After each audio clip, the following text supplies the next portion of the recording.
Hi everyone, it's Will, the 1921 Diary Series, Grand Duke Dmitri Diary Series. I'm hoping the dogs are going to behave. They've been a bit wild today. You can see Dmitri behind me there with his son, Paul Ilinski, and over my shoulder, Nicholas II.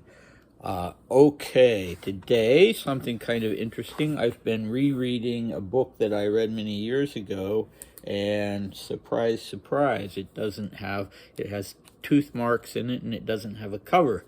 Such is my life with a Great Dane who likes books. But this is The Razor's Edge by Somerset Maugham, who clearly knew Dmitri. And he has a character in the novel who's quite a snob, Uncle Elliot Templeton, and whose whole goal in life is social climbing and to move in the best society. And Uncle Elliot is dying at his home in the south of France in the Riviera. I can't remember what city. And one of the things he regrets is that he has an engagement with our Dmitri that he may possibly have to break. So he tells his visitor, Somerset Maugham actually narrates the book from his own perspective, not as a fictional character, but as himself. And he purports that these are real people.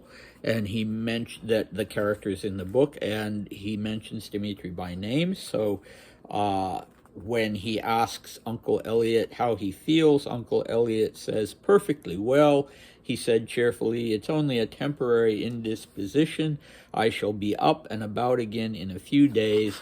I've got the Grand Duke Dmitri lunching with me on Saturday, and I've told my doctor he must put me to rights by then at all costs." Yes, indeed, a Grand Duke would have been quite a jewel in Uncle Elliot's crown. So we don't know who Uncle Elliot really was, but I guess he knew Dmitri, and Dmitri visited him. So this is the only instance I know of a mention of Dmitri in literature.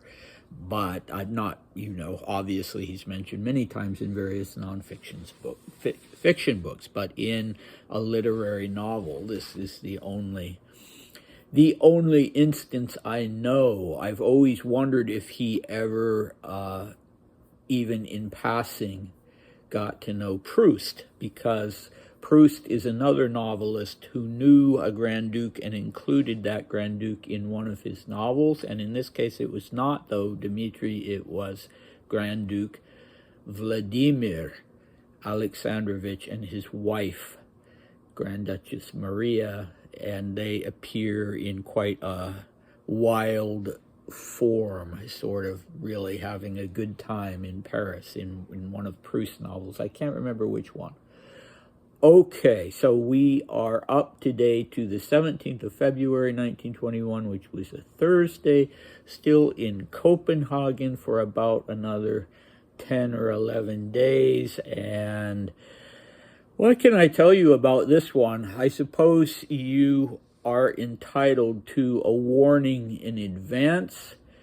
We are not in a good mood today, and we'll talk about that on the other side. So this is not the best Dmitri that we've gotten to know. This is on the contrary, probably the least pleasant and appealing Dmitri that we've gotten to know so far. But you'll see what I mean. And another thing I have to say in advance is that this diary entry, since it's focused on a cavalry school and on writing lessons, uses terms that are particular to writing, and I don't know them. So yeah, what can I say beyond that? I am just sort of winging it, and if any of you know about this stuff, then you can correct me in the comments, but I can't really be helpful here. So instead of doing direct translations, I'm just sort of going to tell you I don't know what some of this stuff means and leave it blank. Okay, here we go. In the morning, Madame Erich Hasselbach, Plessen, stopped by to pick me up, and we went to a private riding school. She is apparently a keen amateur horsewoman, but her outfit was spectacularly bad, half masculine, half feminine.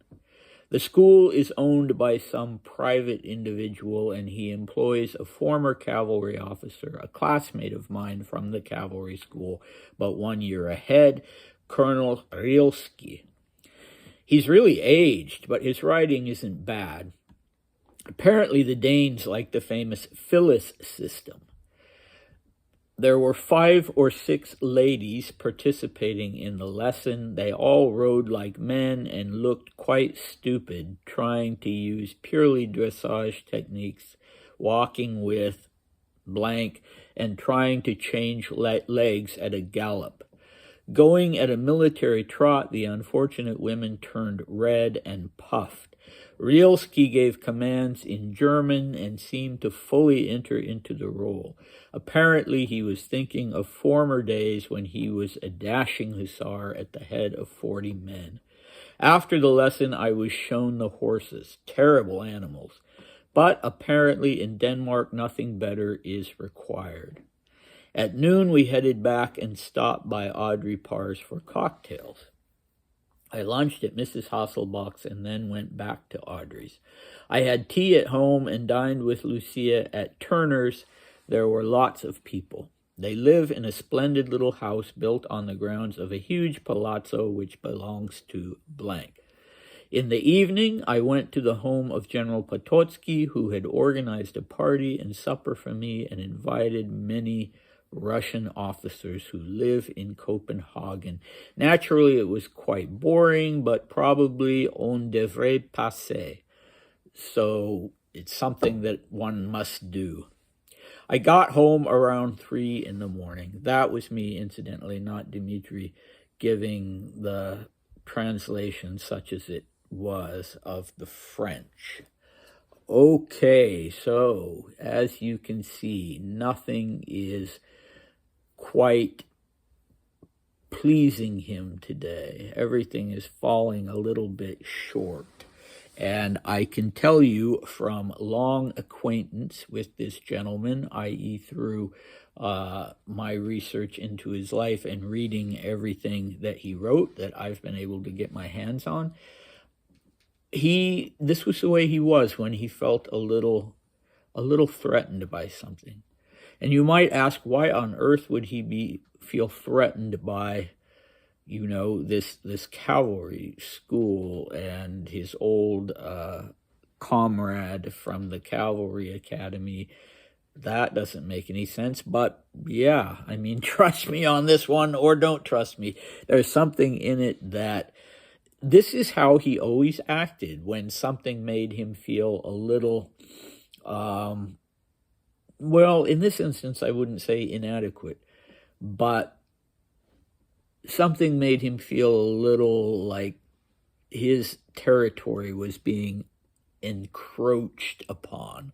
So another instance of this was when he met the famous, as they called it back then, Orientalist Gertrude Bell in Tehran, where she was on holiday, and she was a very, very intelligent, educated woman and a woman of action who'd made a name for herself, and he just loathed her from the very first instance because he thought that she was looking down on him and he was trying to impress her. And yeah, so this is just the way he is when something happens like this. And if we examine our own selves, I think we have to admit that it's the way we are too when we're in this state of mind, each of us as an individual. So Rielsky, a Russian officer living in Copenhagen, a colonel. So he outranked Dmitri. Dmitri had retired or retired isn't the right word, had left the Russian army with the rank of captain. So Rilsky, though, may have been quite a bit older than him. Well, he wouldn't have been that much older than him, would he? Because he was only a year ahead of him at the Cavalry Academy. So maybe that was part of the issue. I don't know. But anyway, clearly we have Russian officers living in Denmark and sort of doing the best they can. And I can tell you that these were the lucky ones, because in 1921, after the evacuation of the remaining white troops from the Crimea, the Russian officers and the Russian soldiers were refugees. They were spread out, often in very, very poor conditions throughout whatever countries were willing to take them. And it was a very lamentable situation, and the ones who were in Denmark and who were managing to make a living were doing very well indeed. So Captain Rilsky has more or less landed on his feet, although I'm sure he would have agreed with Dmitri that it wasn't the ideal job for him. So here's where Dmitri starts getting petty. His writing isn't bad. Well, come on, old boy. He's gone through the cavalry school just like you, and he's the sort of headmaster of a riding school, and so I would guess that his writing was actually pretty good. I could be wrong, but still it's kind of a mean thing to say. And, we know Dmitri's sense of humor, and he probably thinks that this whole thing, as he's describing it in his diaries, is funny, but it's a mean kind of funniness, isn't it? So the Phyllis system I can't tell you about. Dmitri adds that it has something to do with working with hands. I don't know what the heck that means, but the Phyllis system, yeah. Apparently, Phyllis, there's a note here from my Russian colleagues saying that he was in Russia between 1897 and 1909. He was an instructor, and he was under the patronage of Grand Duke Nikolai Nikolaevich, who was at that time the Inspector General of Cavalry. So, yeah, and he had his own system, and Dmitri doesn't tell us really what the system of, I guess, riding and horse training was, but it was famous, is what he says. So the first thing that he is